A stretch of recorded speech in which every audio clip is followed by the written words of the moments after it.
You are now listening to The Jason Damico Show.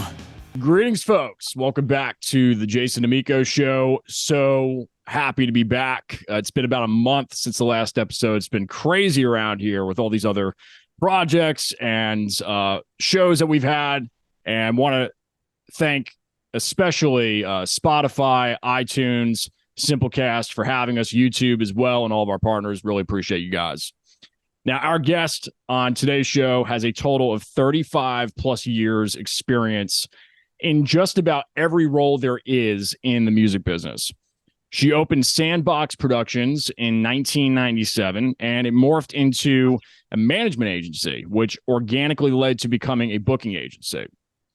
She closed shop in 2003 to team up with the once revered blues agency Piedmont Talent, where she spent 10 years. After the owner passed, she opened the Tina Terry Agency, which now to date celebrates 10 plus years in the business. She also has a degree in paralegal studies and spent 16 years in the litigation field. Please welcome to the show my new good friend, Tina Terry. So great to have you on. Hello. Thank you for having me. Of course. And we've had a couple of phone conversations in the last couple of months because we have some mutual friends with Tony Holiday and Terry Robbins, I believe.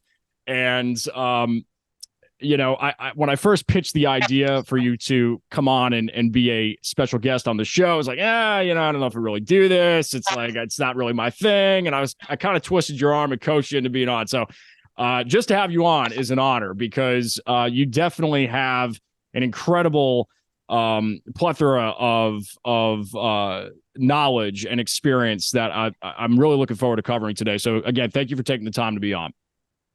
Thank you. So let's get into it. Beginning stages for you. I was reading up on your bio. Very, very interesting. It looked like you first started booking bands at around 18 years old. I even want to go back a little bit further than that, though. I want to go back to elementary school years. What was going on for you? Like, did you come from a musical household? Where did the fascination come in with music? It did start at home. My mom took guitar lessons, and whenever she was practicing, I was the child sitting in front of her. I had a cousin who was really musical. So whenever the family got together on my mom's side, my mom and my cousin would be our entertainment. And then it just felt like from about 12 years on, every friend I made was a musician or a singer. And I never had that talent. So I feel like I forced myself to learn the business just to have something to talk about with them, And Wow. I would say from that age group, out of all my friends, 70% of us are still, we're in the business and we do this full time. Fantastic. Were there influences, perhaps musical inspirations that maybe you were really, inspired by, or just, any artists specifically back in the day? If there were like two or three, would love to kind of hear you expand on some of those, because it seems like you've really been in the Americana circuit pretty much your entire career. It really started in the punk rock world. I'd have to say the band I've seen the most is the Ramones, no doubt. Wow. It definitely started in punk rock. It was, and I'll sidetrack. Yeah, please. When I got into the blues world, one of the first events I ever went to was Memphis in May, and I had Carrie Bell booked there. And they have these trailers where you share with another artist and there's a door in between. And I was on a phone call and this guy came in asking if I had a lighter. And so I gave it to him, and I realized when I got off the phone, I never got my lighter back. So I just went right into that room. And the guy said, "Hi, my name is Ted. Who are you?" And I said, "I'm Tina Terry." And he said, "What do you do?" I said, "I work at Piedmont Talent." And he's like, "Oh, how is Steve Hecht?" So then I'm like, so who are you? So he tells me that his name is Papa Chubby. And I said, funny, I used to listen to a Papa Chubby in the punk world. And he said, "You knew me then?" And I said, "Was that you?" And he said to me, and I'll never forget this, everyone who starts in the punk world migrates to the blues world because the beat is the same. And it's just where your aggression is at that age.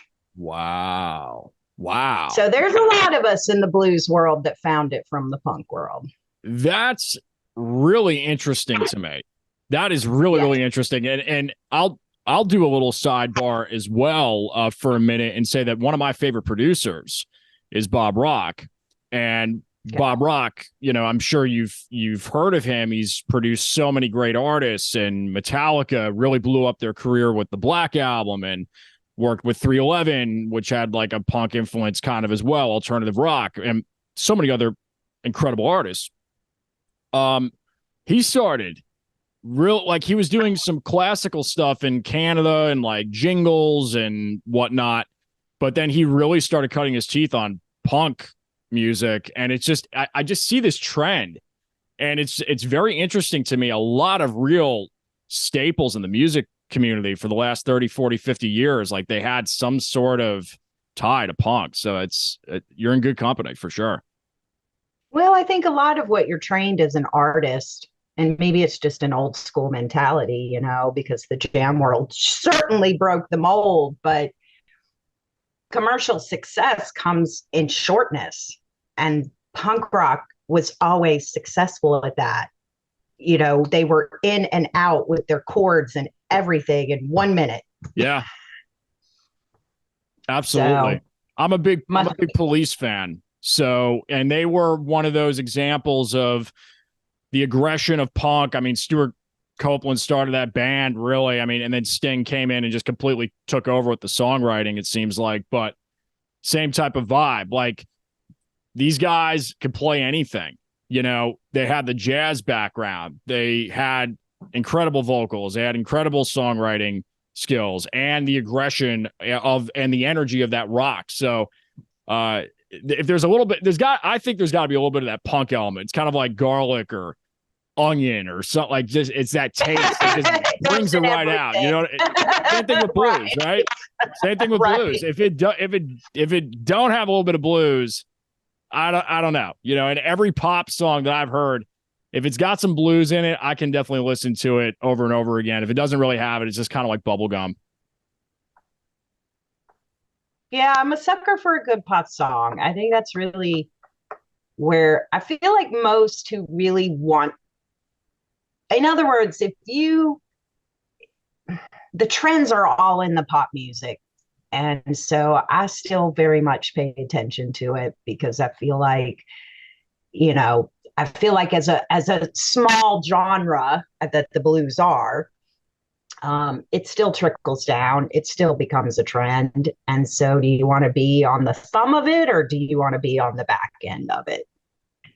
That's a great question. And I'll follow up with this, follow up a question to kind of your hypothetical question, which is, it's great. As far as if I can find where it is on my notes, those trends that are occurring right now, we've seen a lot of changes, pandemic. Now we're in kind of like, post-pandemic world with the music industry. And if you're talking from pop, I'd love for you to expand on that a little bit more. What are some of those trends that you've seen, let's say in the last 5 years or so, kind of weaving in and out of the pandemic? What's going on? What are the big trends in the pop world? And then if you could just expand on how it is transferring into the blues world. It doesn't have to be a crazy explanation. I know I'm kind of putting you on the spot with it, but just off the top of your head, just kind of popcorn those thoughts out for a second. I'd be curious to see.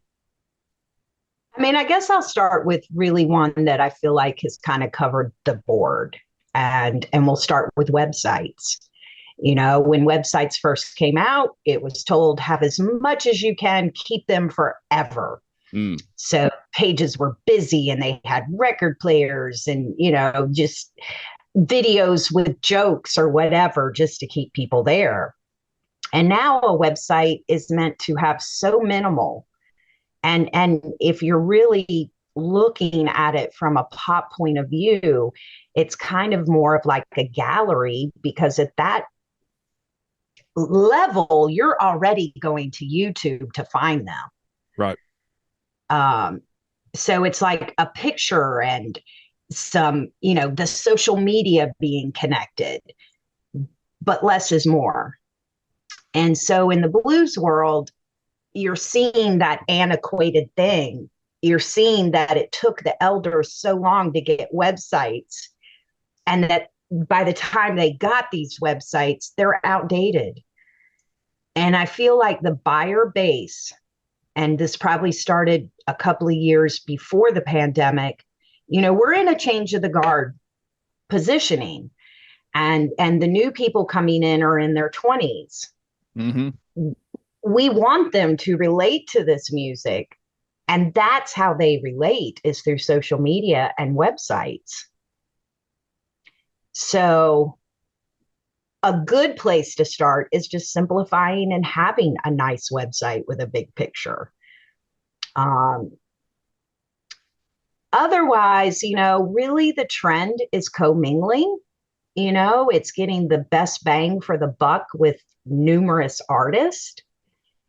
And again, that comes back to a level that in my field, how much can an artist compromise to make a tour like that happen? I think we've seen that with Jelly Roll. I don't know much about country. Oh my God, what a great example. I don't know much about country music, and I personally, this is just me, I wouldn't classify Jelly Roll as like country, but nope. He sits in that world, and that guy, I mean, I stumbled upon him maybe a year and a half, 2 years ago, right when things were really starting to exponentially explode for him. And I identified with him just, with the music. Like, this guy is incredibly talented. He's so authentic. He's so down to earth, again, from my vantage point. I agree. It's my favorite right now. Everybody has different tastes, but I mean, the authenticity is like, this guy is just where he just wears his heart out on his sleeve, and especially his story.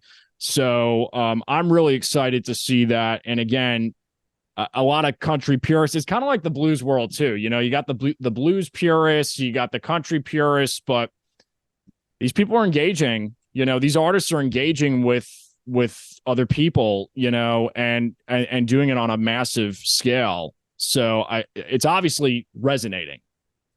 Well, and I've been saying this for probably 6 years now, and I think Jelly Roll is the one that's finally bringing it to fruition. I've been saying for 6 years, in order for the genres to go away, it had to rock out in every genre. Let it all just get so rocked out that eventually the only place to go is back to the roots. And that is what's happening in music right now. And Jelly Roll is the best example, because here is a guy with one song charted #1 on both country and pop. We've also seen in this moment where there's Ed Sheeran, Bruno Mars, and Chris Stapleton are doing a song together. Wow. So the genres are now dropping. It's all becoming about quality.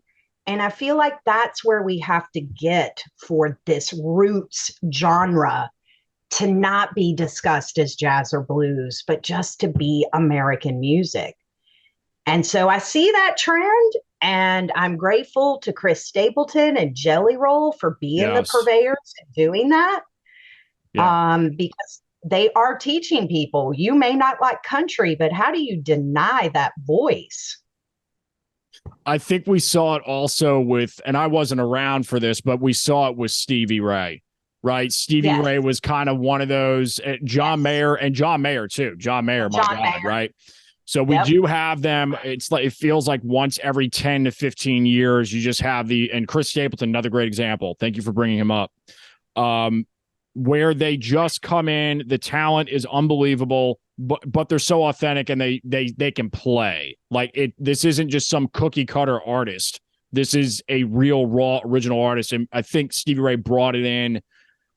You know, B.B. King laid the foundation, Albert King, Freddie King, you know, all those old blues artists, Etta James, like and Hendrix was another one. Like Van Halen, even.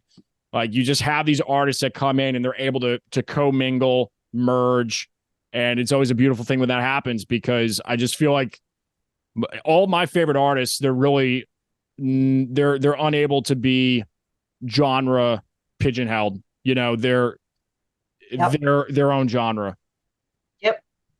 Yep. And that's, what I guess that's the key, unique and original. What do you do to stand out? How many genres can you pursue? Yeah, that's the interesting, the artist who wants to truly be a blues artist, the artist who loves the blues, but really may not relate to the world as a whole. And there's a lot of that going on. Fantastic. I guess it breaks down guitar and songwriter. Yeah, fantastic. Really, really great stuff. Well, we'll stay on social media for a second. So it sounds like, from your vantage point, trends are more gallery oriented, kind of like Instagram. You know, take what's been successful for the last 10 years, Instagram, and we saw how things just visually, I mean, YouTube obviously ushered it in, but Instagram brought it to a whole other level, and then TikTok brought it to a whole other level. So it sounds to me that what it's boiling down to is really and one of the questions I had for you was, what advice would you give to younger artists? And we're already expanding on that. So, we'll continue to converse down that lane of thought, but it sounds to me like keeping it simple, collaborating with other artists. I'll ask you this: label versus independent. We're obviously seeing now, it's just like a lot of people are just going independent and having a lot of success doing it. I wanted to hear your thoughts on this, because in the blues world, there are some great labels that still exist. Some of them are more legacy based. Some of them are, they're obviously smaller typically, but I wanted to get kind of your feel for this, and, based on your roster and kind of like working with teams, whether it's with a label or independent artists, just your thoughts on kind of like where the industry's going. And if you could just expand a little bit on the compare and contrast of the two. So the record label,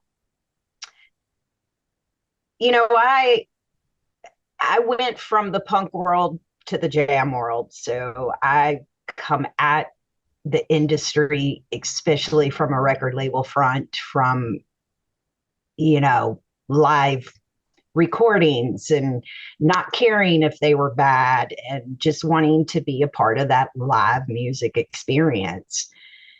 So when I came to the blues world, it was an education for me about labels. And I think, 26 years ago was a totally different plateau. And I think that they were very advantageous to artists. Today, I mean, I would name three, and I won't do it here because, again, I'd rather it just be like an understood opinion. Sure. There's like three that probably are still, they offer the publicity, they do the reviews, they, distribute their CDs. But on a average scale, I mean, I feel like the smart artist has figured out that they are preying on them in their tours. And that's so bad I just said that, but it's true. And so I feel like, we are going into a generation that, I mean, I had a friend say this to me the other day. If you are born with an entrepreneurial brain, you're going to be. And it may take you a minute and you may have tons of failures along the way, but you are going to be. You got it. You're just going to figure it out. If you're not of that entrepreneurial brain, then you need these people. And you got to figure out how to financially share your wealth because you need them. Very well said. And so, yeah, so I feel like the younger generation, they are smarter, but they've had this technology at their hands. And I think it's proving to me as an elder that it's not, again, you got the brain, it's making them smarter, not dumber. So I feel like if this is what you want to do, you have to know what kind of brain you have. You have to know how to come out of the gate and what you think you can do on your own and where you're going to need somebody on your team. Self-awareness. Self-awareness. Yeah. Huge. Let's expand a little bit on, knowing thyself and the whole, the younger generation, and I'm tail end millennial, right? So I was born in the mid 90s, so tail end millennial, and I was like the last generation of kids that had cell phones that weren't smartphones in high school. That's like how, so right. I kind of feel like I can identify, baby boomer parents, like I still have that kind of old soul type of deal, but I help folks with social media campaigns, and I have, I've gone viral a couple of times. Like I get it. I get how it works, but it's like, it's a catch-22. What are your thoughts on, building the online platforms versus getting out there, getting your butt on the road and playing live, especially in the real organic, type of genres? Like, where should the artists really be allocating more of their time right now?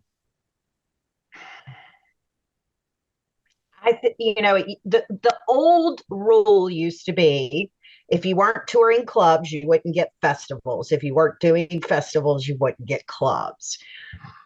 Now it's such a financial thing that there's really no rhyme or reason in an artist's mind to that mentality.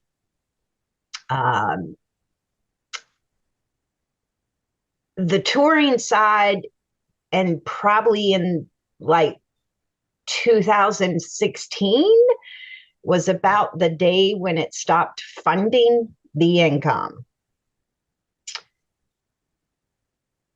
You tour because you're either, promoting a new release, or you're needing to build and stay out there. Some, you could say, it is a matter of survival and they have to tour. But again, those are the ones that have learned how to make that tour make money. The merchandising is so important. Mm-hmm. So I feel like the right answer is the social media has to be as tight as the touring. Because again, the average fan that likes live music is still limited. And everything, as you said earlier, is visual. Mm-hmm. So if they go see you live and they love you, but they're not getting that same feel, they're not getting to know you in your social networking, there could be that disconnect. So I feel like what a lot do wrong is don't understand that social media is your branding. So whatever that is that you're incorporating into your live experience, you have to brand your social media in the same way. And I find that some of these artists are moving so quickly in their progression that their materials are outdating themselves so quickly. I don't know what you do with an artist like that. Because again, it takes so much energy just to get there. And then they've got to spend all that time away from their family to go bring their music to you. So I don't know, I feel like, again, Everybody thinks they need a manager, but I feel like everybody should start with a fabulous social media person. Learn I how to take completely agree. and let somebody else do that for you. Yep, I completely agree. I mean, we talk about this all the time. We've got a recording studio here. We've got the podcast. Like I got multiple plates spinning, and I do have team members, which obviously make it possible to spin the multiple plates. And I tell, and I'm me personally, for example, I'll just use myself as an example. It's like I have to just keep delegating. Like 2024 is going to be even more of a year of like, okay, there's retainers that are going out. I literally am losing, like I have to spend money so I don't lose more money because I can't juggle everything. And one of the major things that I've seen is like, yeah, I'm an artist, but 60, 70% easily of my time is the visual, the social media. And it's, again, there's nothing wrong with that. It's just being aware of that shift, watching for the trends. And I think it's great. What I really appreciate about this conversation, Tina, is you're not sugarcoating it. Like you're just sitting there and saying, yeah, like you need social media presence. Like you should be putting a ton of time into social media. And if you can't do it, have the gumption to sit there and be able to look at yourself in the mirror and say, okay, I need to get somebody else on board. If I can't hire them, then I'm just going to have to get super creative and find a way to get somebody to do this and team up with me to do this, basically. And it's interesting because I do want to answer that question, like, what advice would I give? Because this is kind of going with this whole trending thing. I mean, I feel like 2018 was when things really started changing from a ticket point of view. There's always just enough artists successful at selling tickets that venues, they look at their rooms differently than they used to. And so coming out of that pandemic gate, the buyers had to protect those people. They needed their ticket sellers we were all out of money. And so I feel like that trend, like for the first time ever in history, blues is now mainstream music. And that's a beautiful thing. Yep. And coming, I mean, your lips to God's ears. It's documented. And trust me, I'm still waiting for the music side, but in business. Right? Yeah. And so I had an epiphany the other day that a lot of these big artists are quoting the same as I'm quoting for my artist. And the reason, because they know they sell tickets, and because we're all, for a lack of better words, still in survival mode, they can do that and they'll still get what they want on the back end. So I see why the lay of the land is what it is right now, because the cost to my guy is the same as it is to that guy. Gas, hotels, number in the band. So I feel like if people really want to be in this business, it is more important than ever to cultivate rooms. You sell tickets. Find those markets. Bring it closer to home. Make it more regional. I feel like the time has come that the investment has to be made in what you're trying to build instead of spreading it in this worldly type energy.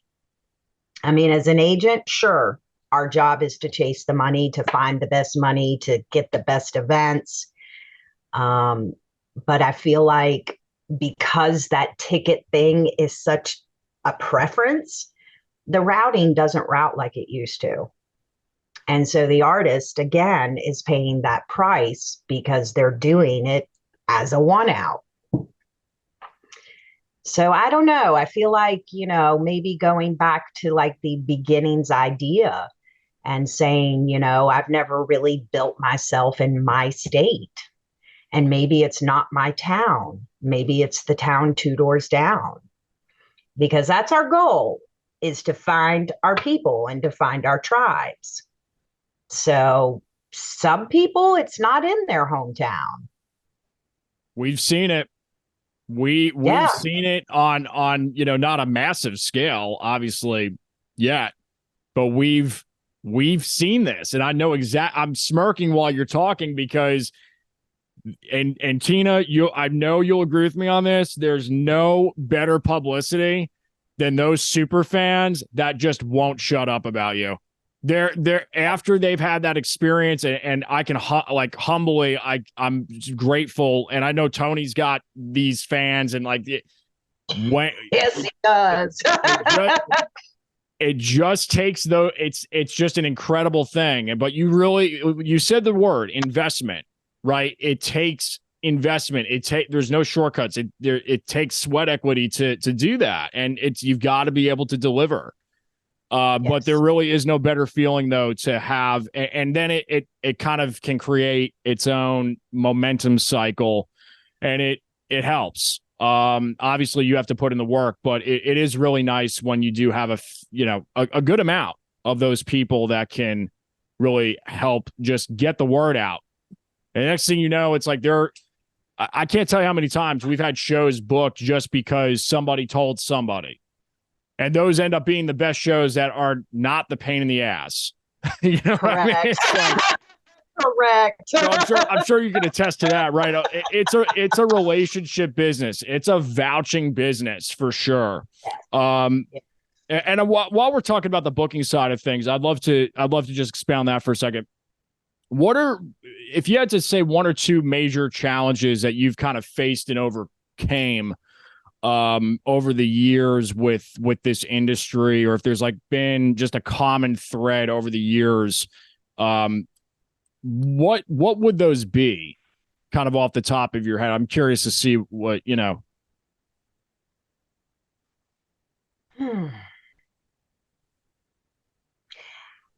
mean, I think I feel like this business, you kind of have to come back to, if you've never made enemies, then you didn't do something right. And the people who don't know you are usually the people that have the strongest, worst opinions about you. In my case, I was in a situation where when Piedmont Talent ended, it wasn't the story that had been drafted. And so this is what I do. I don't know what else I'm going to do. I didn't pick this. It was picked for me. I don't want to ignore that. So I feel like the answer to that is keeping the head down, keeping in the computer, getting gigs booked, and not worrying about what is happening around me. To not know who my competitors that people think I'm supposed to say they're my competitors are representing or what they are doing. Because in the end, there are so many hours in a day, and I got a plate full with the artist I have, and that's what I have to focus on. And some days that's not an easy task, because we all make mistakes. We're human. Mm-hmm. And so how do you own it? What do you do with it? And, how do you deal with the naysayers? Because I think anybody with any 1% success are going to have haters. And so I feel like if you get 10 years into this business, then you've learned how to trust your own gut, and you've learned how to find people that believe in what you're doing. And then from there, you have to trust that you've chosen the artists that feel the same way you do, that want to have integrity and honesty. And and build something that's made for a lifetime and not a minute. You had a really interesting, and by the way, folks, you can go to, and correct me if I'm wrong, Tina. Oh, no, you have it right here. So I do have it right. TinaTerryAgency.com. Facebook is Tina Terry. They're all Tina Terry Agency. Facebook, Twitter, the website. I just want to piggyback off of that. On your About section, I just printed this real quick a couple of hours ago. I thought this was fantastic.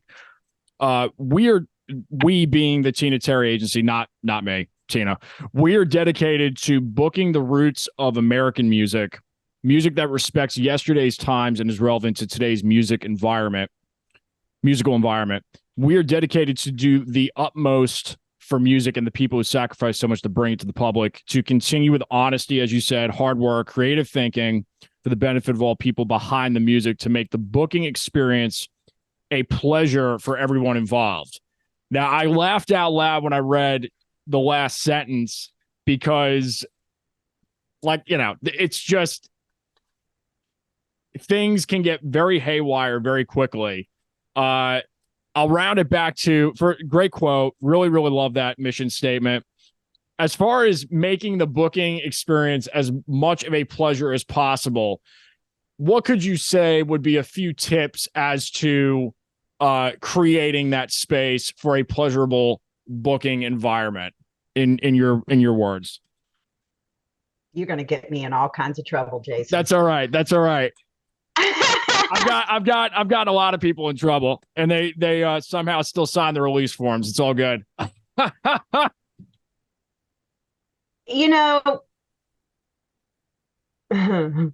I clearly remain a boutique agency for a reason.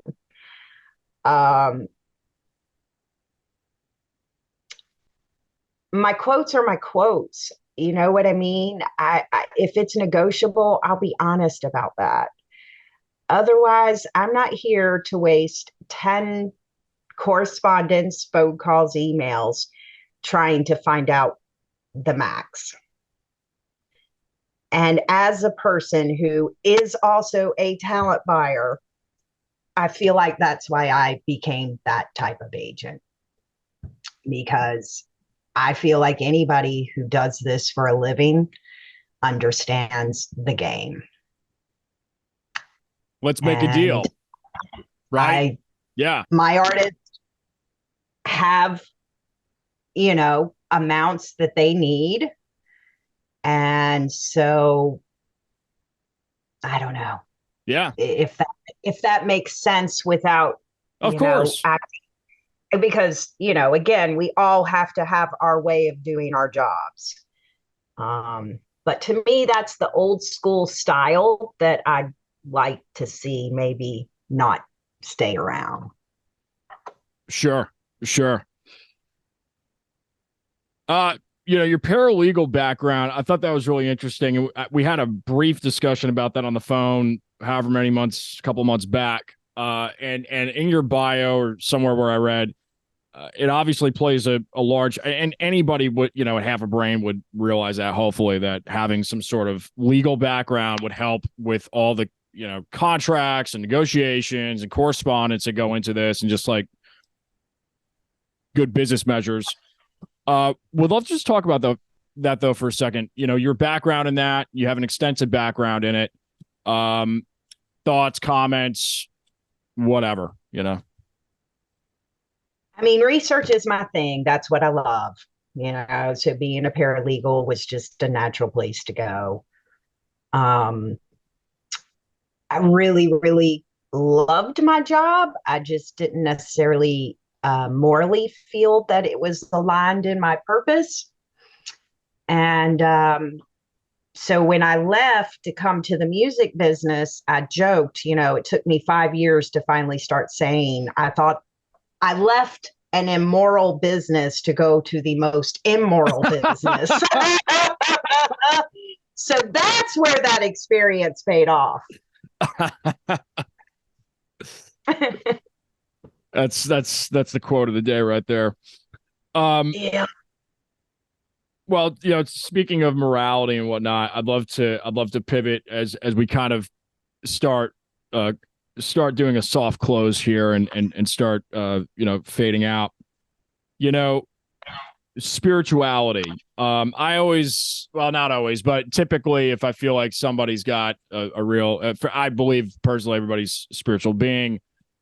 Um, you know, your thoughts on just kind of, anything that's really helped you through hard times in this business, or just daily, motivation, affirmations, just belief systems, like what if you feel comfortable sharing a couple of those, what are some of those like core values for you besides the honesty and the integrity and all the other great things that we've covered? Um, I mean, I think again, this isn't a business for anyone unless you truly know it's what you want to do. I mean, I've met a few people, which I find it to be really interesting that they're not really people person, nor are they really into music. And I guess, again, please forgive me for my analogies, but, I guess it's like a good drug dealer that doesn't do his drugs, there's a lot of money. Um, but that's rare, right? Yeah. So, um, for me, like I said, I didn't choose this path spiritually. It was definitely chosen for me. I've tried my entire life to run from it. Um, I feel like, that switch at that paralegal time frame, that was the first time ever I put a goal on it, because I had been running Sandbox Productions and working the full-time job. So I felt like I had already evaluated that this wasn't for me and I'll just go be a paralegal. Um, so that was like the first time in my life that when I went to Piedmont, I said, if I'm not making this in 3 years, I'm out. Mm-hmm. And it was that third year we signed Johnny Winter, and I remember going, really? How was I not going to be better than I was at that 3 years? Yeah. I'm now working with Johnny Winter. And that has been my entire career. Every time I put a deadline on where I'm at and how I feel about something that's going, at that time, at that deadline, magic happens.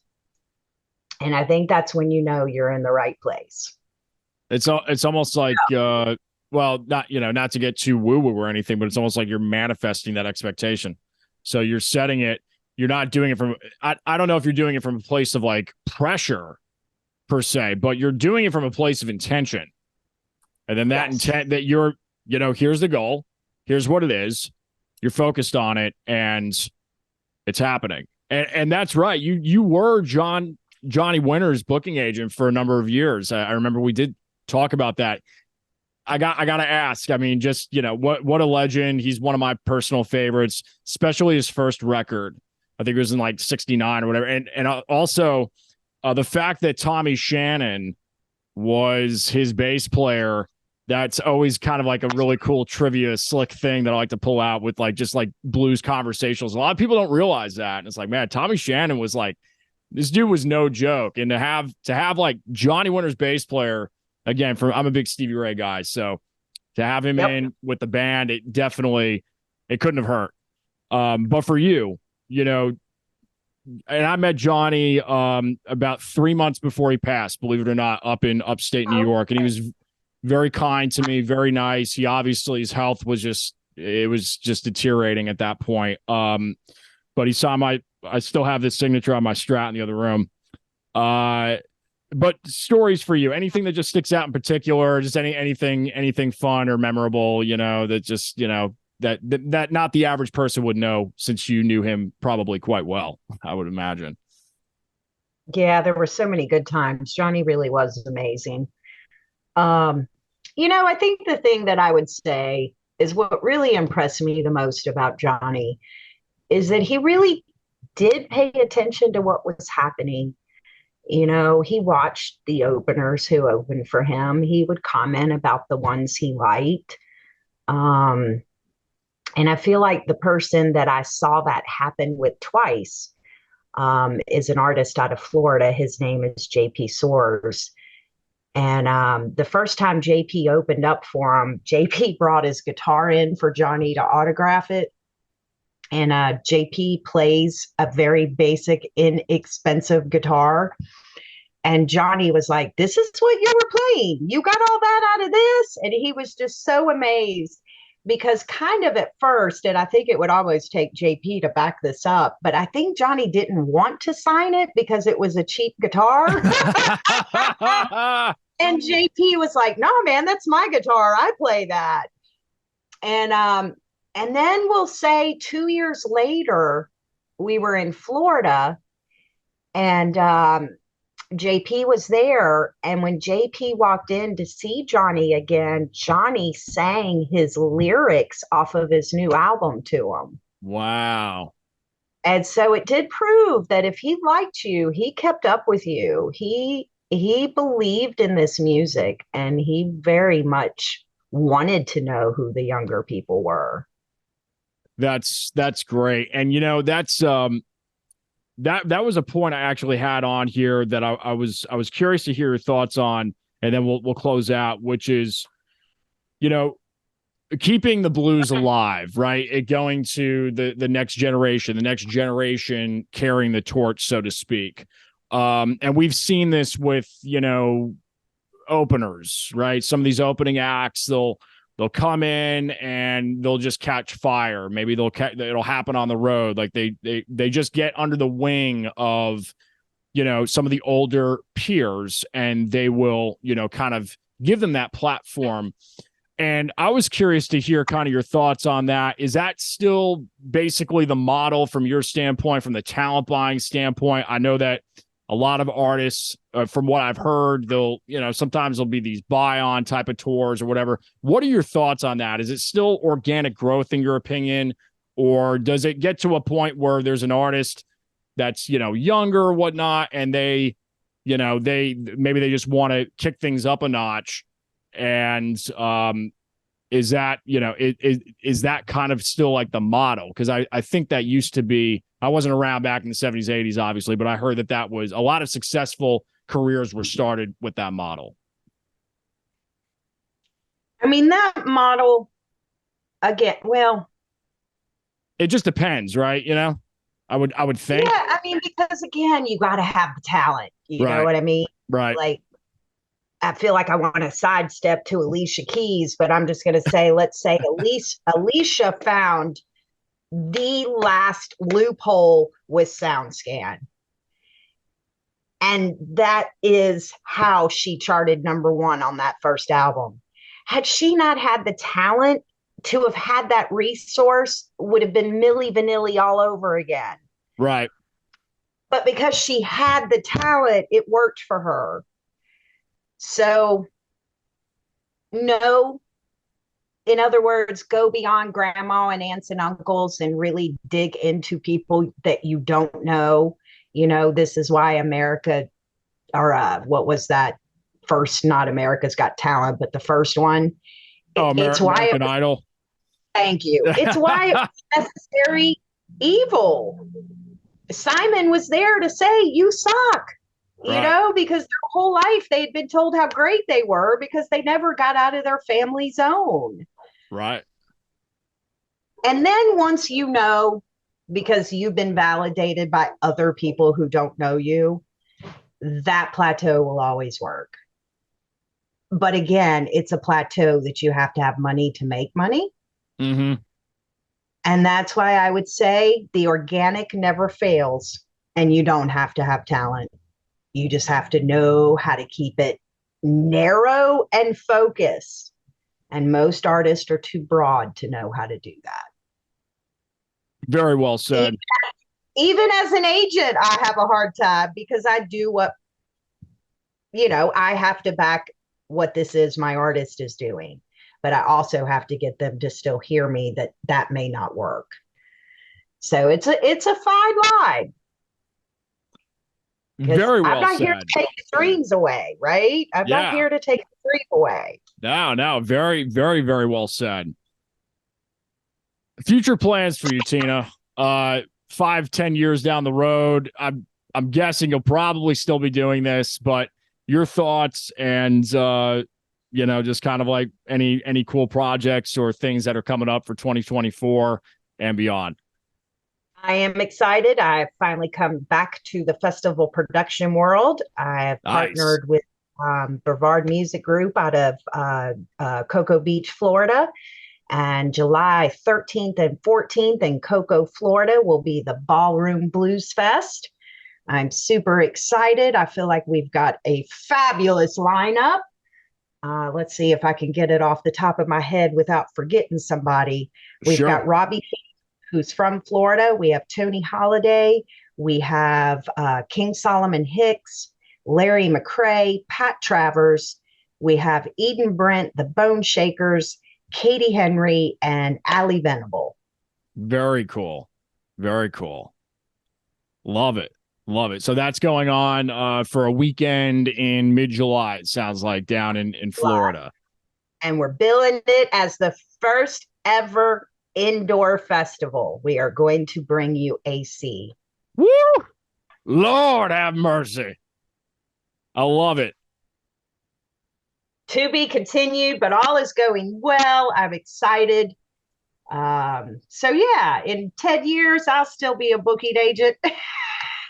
But I hope by then I can tell you that I'm on my 10th annual Ballroom Blues Fest. Love it. And can you introduce us to your little friend in the background over there, the pug? I saw him. I gotta shoot you I'll send you pics later of the studio because I have a zebra carpet that's like 15 feet long and it matches. I need to get those pillows. I don't know where you got them, but I'm stealing them, Tina, and that's it. So I don't care where I will find them, even if I have to go on Amazon. Yeah, that's so funny. That dog, his name is Fred, and he was my fiance's father's dog in his office. And when he passed away, he brought this dog home.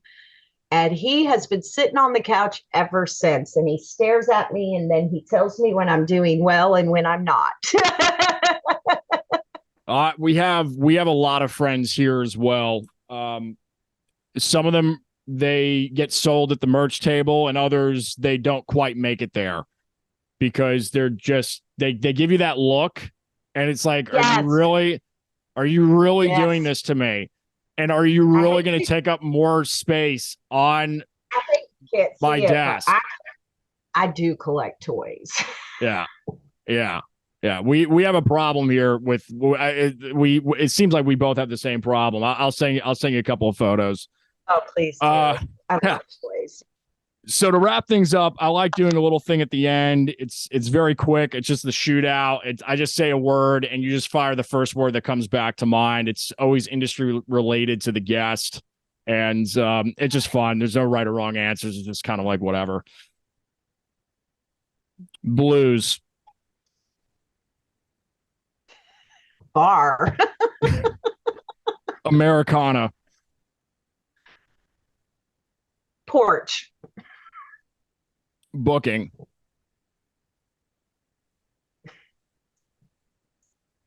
Problems. Live music. Just gonna stop thinking it and say it. Yeah. Live music. Wonderful. Absolutely. Artist. Oh my gosh. Too many words come up with that one. Oh boy. Yeah. We can go with concert. Concert. Song. Writer. Audience. Participation. Touring. Tiring. I have North Carolina / South Carolina because I think you're in South Carolina, right? Yep. All right, we'll go with South Carolina. Beaches. Yes, indeed. Beaches. And the last one, but the most important, is pizza. Oh, lunchtime. I ask everybody this at the end. If you could go back in time to your 15-year-old self, knowing what you know now, What would you tell her as advice, or just if you could go back and tell her anything, what would you tell her? Save money. Yep. I don't know why. I don't know why I thought that was funny. I don't I know think why. 12 is when you either are or you aren't. I'm Right. convinced my nephew's a half millionaire by all that he has saved. I love it.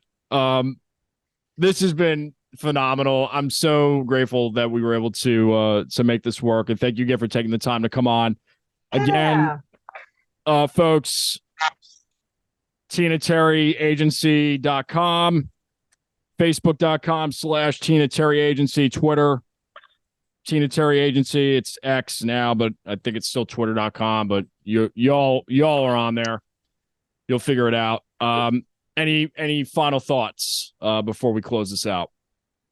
No, I really appreciate you having me. And there's no doubt that, I feel like, again, maybe part of the advice to upcoming artists is to have other sides of residual income. And that's what you do really well.